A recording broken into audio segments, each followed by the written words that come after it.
बिस्मिल्लाहिर्रहमानिर्रहीम, अस्सलाम वालेकुम। वेलकम टू माय चैनल घर की रौनकें। आज हम आपके साथ शेयर करने वाले हैं रमज़ान स्पेशल रेसिपीज़ पकोड़े, जो हम आपको एक बैटर के साथ 8 किस्म के पकोड़े बनाना सिखाएंगे और इसके साथ हम आपको चटनी बनाना सिखाएंगे जो हर पकोड़े की जान होती है। चटनी के बगैर पकोड़े अधूरे होते हैं और चटनी के साथ बहुत ज़्यादा मज़े से खाए जाते हैं। तो चलो चलते हैं हम अपनी रेसिपी की तरफ। तो सबसे पहले हम आपको बनाना सिखाएंगे चटनी। चटनी के लिए हमें चाहिए टमाटर 3 से 4 अदद। इसके बाद हम इसमें डालेंगे लहसुन हमने लिए हैं 5 से 7 अदद। पुदीना आधी प्याली, हरा धनिया 1 प्याली, 3 टेबल स्पून इमली के लेंगे हम, और नमक, लाल मिर्च और जीरा पाउडर, ये सब चीज़ें हम 1 टीस्पून लेंगे। इसके बाद हरी मिर्चें हम 10 से 12 अदद लेंगे। इसके बाद हम एक जग के अंदर टमाटर डालेंगे, पुदीना, हरा धनिया और दीगर जितने भी मसाले हैं हम इन सबको डाल देंगे। इसके बाद हम इसको ब्लेंड कर देंगे और इसको हम बारीक होने तक इसको ब्लेंड करते रहेंगे। लीजिए, हमारी स्पाइसी मज़ेदार चटनी तैयार है और इसको हम पकौड़ों के साथ सर्व करेंगे। इस चटनी को हम 2-3 दिन के लिए स्टोर भी कर सकते हैं फ्रिज में। आप 2-3 दिन के बाद तक इसका जायका बिल्कुल वैसा ही रहेगा। अब चटनी को हम एक प्याले में निकाल लेंगे। लीजिए, हमारी मज़ेदार चटनी तैयार है। अब हम चलते हैं अपनी दूसरी रेसिपी की तरफ, आलू के मोंडे। इससे पहले हम अपना एक बैटर तैयार करेंगे जिसे हम साथ करेंगे। उसके लिए हमें चाहिए बेसन, लाल मिर्च, नमक, अजवाइन, सोडा और फूड कलर। इन सब चीज़ों को बेसन में मिक्स करेंगे और एक अच्छा सा मिक्सचर तैयार कर लेंगे। और हम मिक्सचर को इतना रखेंगे कि बहुत ज़्यादा थिक नहीं होना चाहिए और बहुत ज़्यादा पतला नहीं होना चाहिए, ताकि हमारी हर चीज़ के ऊपर आराम से बेसन की कोटिंग हो जाए। अब हम चलें मोंडे बनाने के लिए। हमें चाहिए आलू जो हमने बॉईल कर ली हैं और इसके अंदर हम मसाले डालेंगे। इसके अंदर नमक, लाल मिर्च, हल्दी, कुटा धनिया, ज़ीरा पाउडर, चाट मसाला और काली मिर्च, सबको हम 1-1 टीस्पून ले लेंगे। इसके बाद हमें 3 से 4 हरी मिर्चें चाहिए, हरा धनिया हमें हाफ़ प्याली चाहिए। और अब एक बाउल के अंदर हम बॉयल आलू लेंगे और उसको मैशर से मैश करेंगे। जब हमारे आलू मैशर से मैश अच्छे से हो जाएंगे, इसमें हम तमाम मसाले जो हमने रखे थे वो हम इसमें ऐड करेंगे। हरा धनिया, पुदीना, हरी मिर्चें भी इसमें हम ऐड करेंगे और इसके बाद हम इसको हाथ से या चमचे की मदद से इसको मिक्स करेंगे। मिक्स करने के बाद जब हमारा ये मसाला अच्छे से मिक्स हो जाएगा तो हम इसके गोल गोल कबाब की सूरत में इसको बना लेंगे। जब हम हमारे गोल गोल कबाब की सूरत में तैयार हो जाएंगे, फिर हम इसको जो हमने मिक्सचर बनाया है इसके अंदर डिप करेंगे और गरम तेल के अंदर फ्राई करेंगे। इसी तरह हमने जितने भी मोंडे तैयार किए हैं, अब उसको हम बैटर में डिप करेंगे और सबको फ्राई कर लेंगे। अगर हमें कहीं से लगे कि अगर हमारा बैटर हट गया है तो हम इसको चमचे की मदद से थोड़ा इसको कोट करेंगे और फिर फ्राई करेंगे। जब ये हमारे गोल्डन ब्राउन हो जाएंगे तो हम इसको अपनी सर्विंग प्लेट में निकालेंगे और इसको चटनी के साथ सर्व करेंगे। लीजिए, हमारे मोंडे तैयार हैं।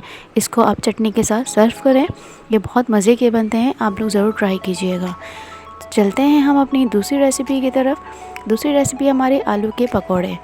आलू के पकोड़े बनाने के लिए हमें जो चाहिए, जो हमने मिक्सचर तैयार किया था बैटर, वही हम लेंगे और हम आलू को इतना पतला काट लेंगे, ना बहुत ज़्यादा मोटा होना चाहिए ना पतला होना चाहिए। इसको हम इसी डिप करेंगे और गरम तेल के अंदर फ्राई करेंगे। इसी तरह हम जितने भी हमारे आलू हैं इनको हम इसमें एक-एक करके डालते जाएंगे और जब ये हमारे आलू गल जाएंगे और ब्राउन हो जाएंगे, इसको हम फिर निकाल लेंगे। लीजिए, हमारे आलू के पकोड़े तैयार हैं। इनको भी हम सर्विंग प्लेट में निकालेंगे और चटनी के साथ सर्व करेंगे। आप लोग ज़रूर ट्राई कीजिएगा। चलते हैं हम अपनी तीसरी रेसिपी की तरफ, वो हैं बैंगन के पकोड़े। इसके लिए भी हमें जो हमने बैटर तैयार किया था, हमें बैटर चाहिए और हमने बैंगन को भी हमने काट लिया है। ना बहुत ज़्यादा मोटे होने चाहिए ना पतले होने चाहिए। अब इस मिक्सचर के अंदर हम डिप करेंगे और गरम तेल के अंदर फ्राई करेंगे। इसी तरह हम जितने भी हमारे पास बैंगन हैं वो हम एक-एक करके इसको डिप करके फ्राई करेंगे। जब हमें लगे कि हमारे बैंगन अंदर से गल गए होंगे और हमारा गोल्डन ब्राउन कलर आ जाएगा, तो हम इसको भी हम सर्विंग प्लेट के अंदर निकाल के चटनी के साथ सर्व करेंगे। लीजिए हमारे बैंगन के पकोड़े ये भी तैयार हो गए हैं। आप इनको भी ज़रूर ट्राई कीजिएगा, ये बहुत मज़े के बनते हैं। और फिर आप अपने कमेंट्स में हमें ज़रूर बताइएगा कि आपको हमारे ये पकोड़े कैसे लगे। अब हम चलते हैं अपनी 4 रेसिपी की तरफ। वो है हमारे पालक के पत्ते। पालक के पत्ते भी बहुत मज़े के बनते हैं। इसके लिए भी हमें जो हमने बैटर तैयार किया था यही बैटर हमें चाहिए, और इसके बाद हमें पालक के छोटे पत्ते चाहिए। अब इन पत्तों को हमने धो के साफ़ कर लिया है। इसको हम इस बैटर के अंदर डिप करेंगे और गरम तेल के अंदर फ्राई करेंगे। इस तरह एक एक करके तमाम पत्तों को डिप करके इसको फ्राई करेंगे, और जब ये हमारा गोल्डन कलर आ जाएगा तो इसको हम अपनी सर्विंग प्लेट के अंदर निकालेंगे, और इसको भी हम अपनी चटनी के साथ सर्व करेंगे। लीजिए हमारे पालक के पत्ते तैयार हैं।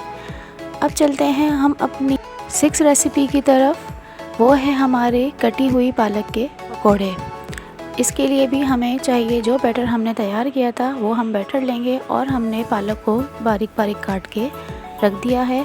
अब इस पालक को हम इस बेसन के अंदर डिप करेंगे और इसको अच्छे से मिक्स करके इसको हम तेल गरम करके इसको फ्राई करना शुरू कर देंगे। ये भी बहुत मज़ेदार बनते हैं, और जब ये हमारा इसका गोल्डन कलर आ जाएगा तो इसको भी हम निकालेंगे और इसको सर्विंग प्लेट में निकाल के सर्व करेंगे। ये भी बहुत मज़े के बनते हैं। ये हमारे पालक के पत्तों के पकोड़े तैयार हैं। अब हम चलते हैं अपनी 7 रेसिपी की तरफ। वो है हमारे अंडे के पकोड़े। अंडे के पकोड़े बनाने के हमें ये मिक्सचर चाहिए बेसन वाला, जो हमने पहले से तैयार करके रखा है, और हमने अंडों को बॉईल कर लिया है। अब हम अंडों को बीच में से हाफ़ करेंगे और इसके ऊपर हम चाट मसाला छिड़केंगे। जब हम इसके ऊपर तमाम अंडों के ऊपर चाट मसाला छिड़कने के बाद हम इसको बेसन के अंदर डिप करके इसको भी गरम तेल के अंदर फ्राई कर देंगे। इसी तरह हम अपने तमाम अंडों को डिप करके फ्राई करते जाएंगे। जब हमारा ये गोल्डन ब्राउन कलर हो जाए तो इसको भी हम एक अपनी सर्विंग प्लेट में निकालेंगे, और इसको भी हम चटनी के साथ सर्व करेंगे। ये देखें हमारे अंदर से इस तरह से दिखेगा। ये खाने में बहुत मज़े के होते हैं और बच्चों को भी बहुत ज़्यादा पसंद आते हैं। चलते हैं हम अपनी 8 रेसिपी की तरफ। वो है हमारे हरी मिर्चों के पकोड़े। हरी मिर्चों के पकोड़े बनाने के लिए हमें जो चीज़ें चाहिए उसमें हमें चाहिए 1 टीस्पून नमक, 1 टीस्पून ज़ीरा पाउडर, 1 टीस्पून खटाई पाउडर, 1 टीस्पून चाट मसाला, और धनिया हमें चाहिए 3 टीस्पून। इन तमाम मसालों को हम मिक्स करेंगे, और एक हम हाफ़ लेमन लेंगे। हाफ़ लेमन का हमें सिर्फ जूस चाहिए, और इस जूस को हम इसमें ऐड करेंगे, और थोड़े से पानी की मदद से हम इसका एक मिक्सचर बना लेंगे। हमने मोटी हरी मिर्चें ली हैं, इसको हमने बीच में से काट के अंदर के इसके बीज निकाल देंगे। बीज निकालने के बाद जो हमने अपना मिक्सचर तैयार किया है वो इसके अंदर हम भर देंगे। भरने के बाद इसी तरह हम सारे हरी मिर्चों को तैयार कर देंगे। अब जो हमने मिक्सर तैयार किया था बेसन वाला, अब हम इसके अंदर डिप करेंगे हरी मिर्चों को अपनी, और हम गरम तेल के अंदर इसको फ्राई कर देंगे। जब ये हमारा गोल्डन ब्राउन कलर आ जाएगा हरी मिर्चों के ऊपर और हमें लगे कि ये तैयार हो गई हैं, तो इसको हम सर्विंग प्लेट में निकालेंगे और अपनी चटनी के साथ सर्व करेंगे। लीजिए हमारी हरी मिर्चों के पकोड़े भी तैयार हैं। ये भी बहुत मज़े के बनते हैं, सब लोगों को बहुत पसंद आते हैं। आप लोग भी ट्राई कीजिएगा। चलते हैं हम अपनी लास्ट रेसिपी की तरफ। वो है हमारे प्याज के पकोड़े, जो हर किसी को बहुत पसंद आते हैं और खाने में भी बहुत मज़े के होते हैं। जो हमारा बेसन जो हमने पहले से बटर बना के रखा था, इसके अंदर हम धनिया ऐड करेंगे, हरी मिर्चें ऐड करेंगे, मोटी कटी स्लाइसेस में प्याज ऐड करेंगे, हरा धनिया ऐड करेंगे, और इसको हाथ की मदद से अच्छे से मिक्स करेंगे। फिर उसके बाद हमें गरम ऑयल के अंदर हाथ की मदद से पकोड़े बनाएंगे। इसी तरह हम सारे प्याज के पकोड़ों को तैयार कर लेंगे, और जब हमारा गोल्डन ब्राउन कलर हो जाएगा तो हम इसको सर्विंग प्लेट में निकाल के सर्व करेंगे। लीजिए हमारे प्याज के पकोड़े भी तैयार हैं। लीजिए हमारे सारे पकोड़े तैयार हैं जो हमने 1 बैटर से बनाए हैं। अगर हमारी रेसिपीज़ आपको अच्छी लगी तो प्लीज़ हमारे चैनल को लाइक, सब्सक्राइब और बेल आइकन ज़रूर प्रेस कीजिए।